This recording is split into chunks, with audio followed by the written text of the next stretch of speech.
Sir ಹೇಗಿದ್ದೀರಿ sir ಸೌದಿ sir? ಚೆನ್ನಾಗಿ ಥ್ಯಾಂಕ್ ಯು. ತಾವು ಹೇಗಿದ್ದೀರಿ? ನಾನು ಆರಾಮಾಗಿದ್ದೀನಿ ಸರ್, ಆರಾಮಾಗಿದ್ದೀನಿ. ನೀವು ಬಂದಿದ್ದೆ ನಮ್ಗೆ ಭಾಳ ಸಂತೋಷ ಆಗ್ತಾ ಇದೆ ಸರ್.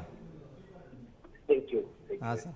ಸರ್ ತಾವು ಉತ್ತರ ಕರ್ನಾಟಕದ ಆ ಭಾಗದ ಭಾಳ ದೊಡ್ಡ ಸಹಕಾರಿ ಧುರೀಣರು, ಬಿ ಜೆ ಪಿನಲ್ಲಿ ಡೆಪ್ಟಿ ಚೀಫ್ ಮಿನಿಸ್ಟರ್ ಆಗಿದ್ದವರು,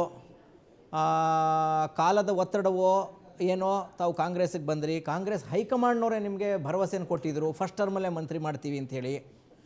ಅದು ಫಸ್ಟ್ ಟರ್ಮು ಆಲ್ರೆಡಿ 3 ವರ್ಷ ಕಂಪ್ಲೀಟ್ ಆಗಿದೆ. ಈ ಬಾರಿ ಭರವಸೆ ಇದೆಯಾ ಸರ್? ಏನು ಹೇಳಿದ್ದಾರೆ ಸರ್? ಯಾರ ಜೊತೆ ಮಾತಾಡಿದ್ದೀರಿ ಸರ್?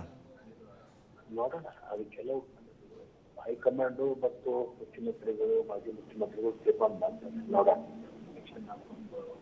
ಹಾಂ ಸರ್, ಕೇಳಿಸ್ತಾ ಇದೆಯಲ್ಲ? ಕೇಳಿಸ್ತಾ ಇದೆ ಹೇಳಿ ಸರ್, ಸ್ವಲ್ಪ ಜೋರಾಗಿ ಮಾತಾಡಿ ಸರ್.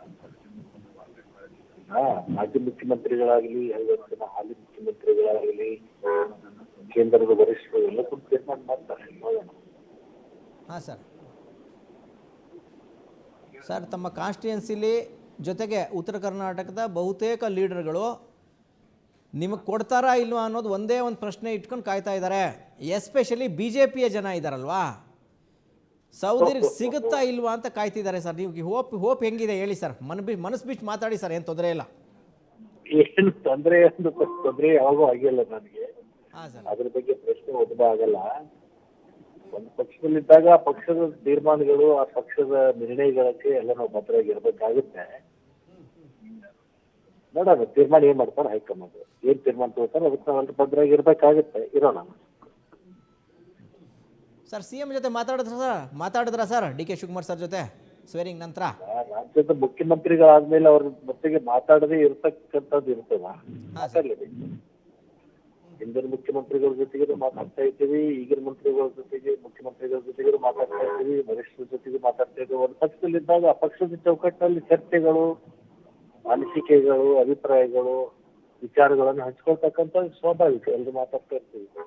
ಹಾಂ ಸರ್.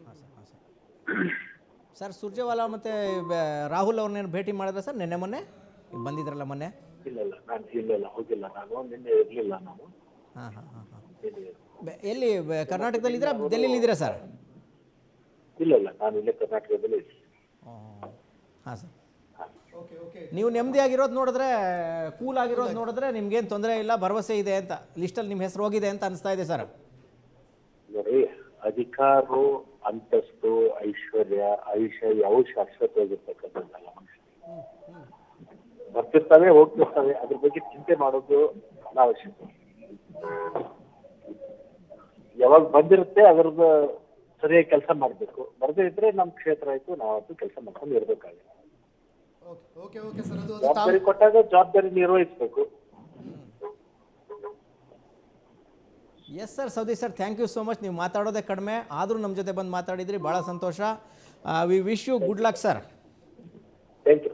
Thank you. ಇವತ್ತು ಒಂದು ಫೋಟೋ ರಿಲೀಸ್ ಆಗಿದೆ ಸರ್. ಇವತ್ತು ಬಹುಶಃ ಆ ಭಾಗದ ಬಿ ಜೆ ಪಿಯವರು ರಿಲೀಸ್ ಮಾಡಿರ್ಬೇಕು, ಅವ್ರ ಕಾನ್ಸ್ಟಿಟ್ಯೂನ್ಸಿ ಅವರು. ಇವರು ನರೇಂದ್ರ ಮೋದಿ ಅವ್ರ ಜೊತೆ ತುಂಬ ಚೆನ್ನಾಗಿ ಆತ್ಮೀಯವಾಗಿರೋದು.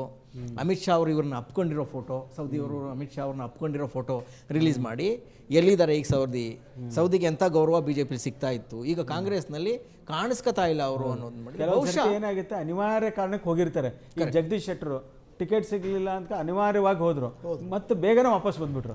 ಇವರೆಲ್ಲ ಅಲ್ಲಿ ಕಂಫರ್ಟ್ ಆಗಿರಲ್ಲ.